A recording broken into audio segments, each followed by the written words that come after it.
अपनी इनकम को ना खर्च करने का एक रूल है 50, 30 और 20। 50% हम अपनी नीड्स पर इन्वेस्ट करते हैं, जैसे कि हम रेंट देते हैं, हम ग्रोसरी शॉपिंग करते हैं एक्सेट्रा। और जो 30% होता है वो हम अपनी वांट्स पे खर्चा करते हैं, जैसे कि टीवी रिचार्ज हो गया, बाहर घूमना फिरना, खाना पीना हो गया।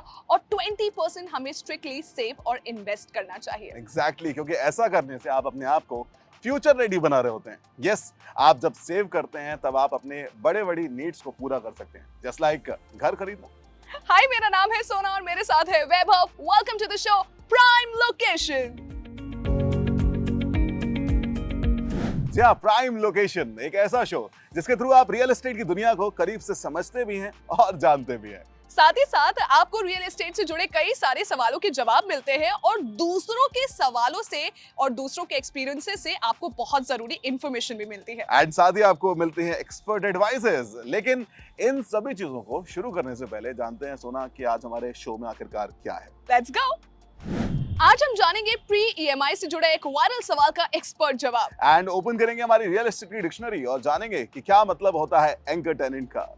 रेंटिंग वर्सेस बाइंग से जुड़ा एक मिथ भी होगा आज बस्ट। एंड साथ ही जब हम जाएंगे हमारी फुल प्रूफ स्टोरी के लिए, तब देखेंगे कि बिल्डर कैसे आपके कंस्ट्रक्शन प्लान को डिविएट करके आपके साथ फ्रॉड करते हैं। But before that let's move to a real estate updates. पहली अपडेट की अगर बात करूं तो साल 2021-2022 में अहमदाबाद अर्बन डेवलपमेंट अथॉरिटी को 15 मीटर हाइट की बिल्डिंग के डेवलपमेंट प्लान को अप्रूव कराने के लिए ऑनलाइन 398 एप्लीकेशंस दी गई, जिसमें से 180 एप्लीकेशंस को रिजेक्ट कर दिया गया। वहीं इन पर्सन 148 एप्लीकेशंस में एक भी एप्लीकेशन को रिजेक्ट नहीं किया। तो आप जानते हैं कि आपको अगर अप्रूव कराना है तो किस मोड ऑफ एप्लीकेशन के थ्रू आपको जाना होगा। दूसरी अपडेट की बात करूं तो महारेरा यानी कि महाराष्ट्र रेरा ने रिसेंटली रियल एस्टेट डेवलपर्स को डायरेक्ट किया है कि उनके ऑनगोइंग प्रोजेक्ट्स की प्रोग्रेस के बारे में उन्हें क्वार्टरली, हाफ ईयरली और एनुअल बेसिस पर अपडेट करना है ताकि ट्रांसपेरेंसी बनी रहे। वहीं थर्ड अपडेट की अगर बात करूं तो unified municipal corporation of Delhi अब पूरे शहर में यूनिफॉर्म प्रॉपर्टी टैक्स स्लैब लागू करने जा रही है। अगर आप बात करेंगे unified municipal corporation of Delhi की, तो ये 22 मई से एग्जिस्टेंस में आया है। अच्छा वैभव, एक बात बता, अगर तुझे कोई प्रॉब्लम होती है तो तू क्या करता है? सिंपल, उसका सोल्यूशन ढूंढ रहा हूं और क्या। हाँ, पर कहाँ से और कैसे? सी, अगर कोई हेल्थ रिलेटेड इशू है तो मैं अपने डॉक्टर के पास जाऊंगा। ओके। फाइनेंस रिलेटेड इशू है तो मैं अपने सीए के पास जाऊंगा। और रियल एस्टेट से रिलेटेड कोई सवाल हो तो आप जनरली अपने फ्रेंड्स के पास जाते हैं, फैमिली के पास जाते हैं या फिर अपने ऑफिस कलीग्स से ये सब कुछ पूछते हैं। बट ऐसा ही तो नहीं करना है, बिकॉज यहाँ इस शो में आपको आपके सवालों के एक्सपर्ट जवाब मिलते हैं यार। जी हाँ, आज के वायरल सवाल को हमारे सामने हम लेकर आ रहे हैं, जिसे पूछा है जयपुर से मिस्टर मोहन शर्मा ने। तो जानते हैं क्या इनका आज का हमारा वायरल सवाल। हाय, मेरा नाम मोहन शर्मा है और मैं जयपुर से हूँ। मेरे दोस्तों ने कई बार मुझे सजेस्ट किया है कि जब भी आप प्रॉपर्टी लेने जाओ तो बैंक से प्री ईएमआई ऑप्शन का यूज़ करो। तो मैं ये जानना चाहता हूँ ये है क्या और हमारे लिए किस तरह बेनिफिशियल है। वेल, मोहन जी का ये जो सवाल है वो जाता है directly to a real estate expert mister Mayank Agarwal, जो कि 10 सालों का एक्सपीरियंस रखते हैं इस इंडस्ट्री में और साथ ही साथ ही is a social media influencer too. तो sir, over to you, please हमारे मोहन जी की इस परेशानी को दूर करें। Great question. ना, जब भी कोई लोन लेता है बैंक से एक अंडर कंस्ट्रक्शन प्रॉपर्टी के लिए, मान लीजिए आपने 2022 में लोन लिया और उसका पोजेशन, लेकिन अंडर कंस्ट्रक्शन प्रॉपर्टी है, प्रॉपर्टी का पोजेशन आपको मिलेगा 2025 में। तो जब तक कि आपको पोजेशन नहीं मिलता during that under construction phase, जो आपने बैंक लोन लिया है और वो लोन जो बैंक ने बिल्डर को डिस्पर्स किया है, उसका आप सिर्फ इंटरेस्ट भर रहे हैं वापस बैंक को। It is not your actual EMI. EMI is principal plus interest. This is only interest.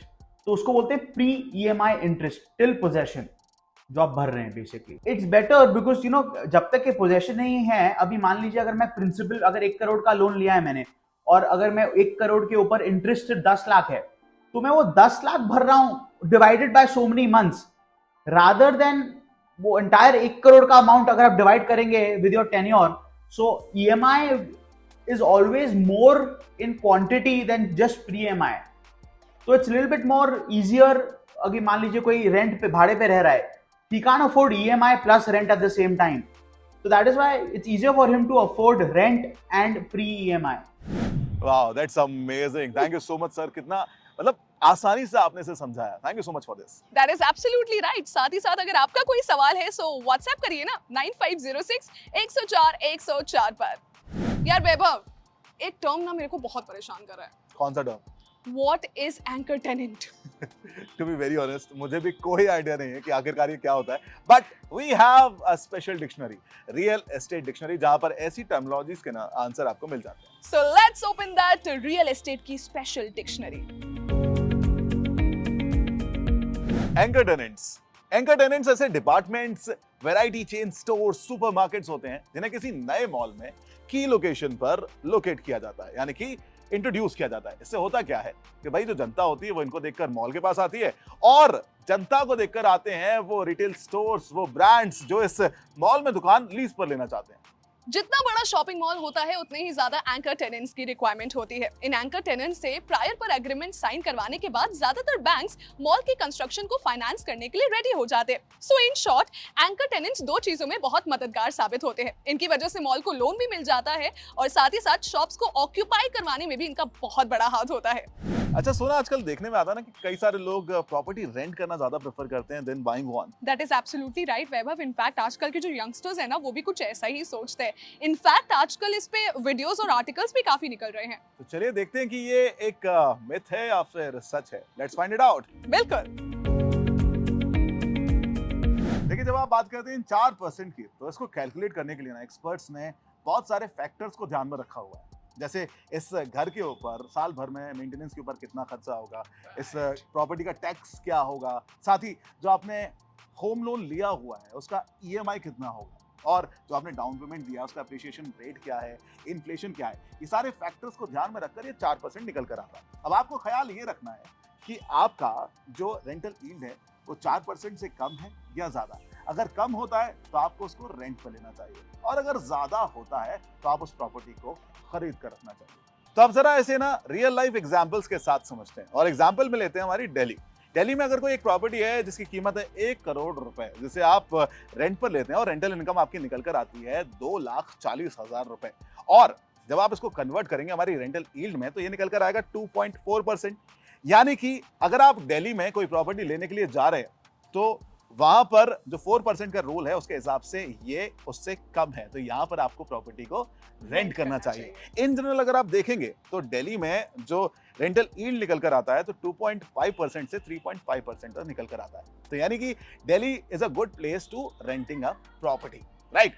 अब दूसरे एग्जांपल की ओर चलें। आप चेन्नई के लिए जाएं जहां पर एक प्रॉपर्टी की कीमत है 30 लाख रुपए, और आप उस पर रेंटल इनकम अगर देखते हैं तो 1,44,000 निकल कर आता है 12,000 रुपए प्रति महीने के हिसाब से। तो यहां पर जो रेंटल यील्ड निकल कर आता है वो है 4.8%, विच इज ग्रेटर देन 4%। यानी कि यहां पर अगर आप प्रॉपर्टी रेंट करेंगे तो आपको घाटा हो सकता है। इसीलिए जब भी आप ऐसा 4% से ज्यादा कोई रेंटल यील्ड देखें तो वहां पर प्रॉपर्टी खरीदना ज्यादा बेहतर होगा आपके लिए और आपके उस पॉकेट के लिए भी। That is absolutely right. I hope ये जो मिथ बस्टर है ये आपको बहुत हेल्प किया होगा, and now you clearly know whether to buy a property और टू रेंट अ प्रॉपर्टी। देखिए, रियल एस्टेट एक इजी सब्जेक्ट नहीं है, और इसी बात का फायदा उठाकर आपके साथ फ्रॉड करते हैं ये रियल एस्टेट ब्रोकर्स और डेवलपर्स। और आपके साथ ऐसा ना हो इसीलिए हम आपके लिए लेकर आए हैं आज की फुल प्रूफ स्टोरी। तो आज की इस फ्रॉड स्टोरी की शुरुआत करना चाहूंगा वहां से जब आप अपना ड्रीम होम लेने के लिए जाते हैं और बिल्डर्स आपको ब्रांडेड स्पेसिफिकेशंस दिखाते हैं, just like branded bathroom fittings, branded electrical fittings, ये सारी चीजें आपको प्रॉमिस की जाती हैं। और जब आपका घर बनकर रेडी हो जाता है तब आप देखते हैं कि जो डिजाइनर बाथरूम फिटिंग्स या फिर इलेक्ट्रिक फिटिंग्स जो कि आपसे प्रॉमिस किए गए थे वो तो लगाए ही नहीं गए हैं। इनफैक्ट उसकी जगह पर सब स्टैंडर्ड प्रोडक्ट्स लगे हुए हैं। आपको पार्किंग में भी कॉस्ट कटिंग दिखने को मिल सकती है, और कॉमन एरियाज में भी आपको कॉस्ट कटिंग विजिबली दिख सकती है। कई बार बिल्डर्स ऐसा करते हैं कि आपका सुपर बिल्डअप एरिया पेपर में बड़ा हुआ दिखाते हैं, पर एक्चुअल में ऐसा नहीं होता। वो आपसे ज्यादा पैसे चार्ज कर सकें इसलिए पेपर पर आपको बड़ा हुआ दिखाया जाता है। और अगर बड़ा हुआ है भी तो उसका उनके पास कोई एक्सप्लेनेशन नहीं होता और कारपेट एरिया में कोई डिफरेंस नहीं होता। ऐसी सिचुएशंस में आपको इन सारे टर्म्स का पता होना ज़रूरी है और ये भी पता होना चाहिए कि सुपर बिल्डअप एरिया और कारपेट एरिया कैसे कैलकुलेट होता है, ताकि आपको आसानी से बिल्डर्स फूल ना बना सके, आपके साथ फ्रॉड ना कर सके। वैसे इनका कैलकुलेशन कैसे होता है वो आप हमारे पिछले वीडियो में भी देख सकते हैं। और ऐसे ही डिविएशन से बचने के लिए आपको हर एक चीज, बिल्डर्स ने जो भी आपको प्रॉमिसेस किए हुए हैं, ब्रोशर्स में जो भी लिखा हुआ था, इन राइटिंग लेना चाहिए और डॉक्यूमेंट्स को अच्छे से पढ़ने के बाद ही उन पर साइन करें, क्योंकि डॉक्यूमेंट्स अच्छे ना पढ़ने की वजह से ही कई बार आपके साथ फ्रॉड हो जाता है। थोड़ा सा ज्यादा जांचिए, परखिए और समझिए, और हो सके तो प्लीज प्रोफेशनल हेल्प भी लीजिए। थोड़े से पैसे बचाने के चक्कर में आप अपनी जिंदगी भर की कमाई को कुर्बान मत कीजिए। तो आज का हमारा एपिसोड प्राइम लोकेशन का यहीं खत्म होता है, यहीं समाप्त होता है। आई होप इस एपिसोड से आपको बहुत सारी इन्फॉर्मेशन मिली होगी, बहुत सारे सवालों पर आज एक और फुल स्टॉप लगा होगा। प्राइम लोकेशन ये आज का एपिसोड अगर आपको पसंद आया हो तो प्लीज लाइक करिए, कमेंट करिए और सबसे जरूरी शेयर करिए अपने फ्रेंड्स, फैमिली, अपने ग्रुप्स में भी। यस, इसे सब्सक्राइब करना ना भूलें। एंड अगर आपका कोई सवाल है तो कमेंट सेक्शन में बताएं, नहीं तो हमारा व्हाट्सएप नंबर है सबसे इजीएस्ट फॉर्म 9506104104। मेरा नाम है वैभव, साथ है सोना। ये था प्राइम लोकेशन। Prime location.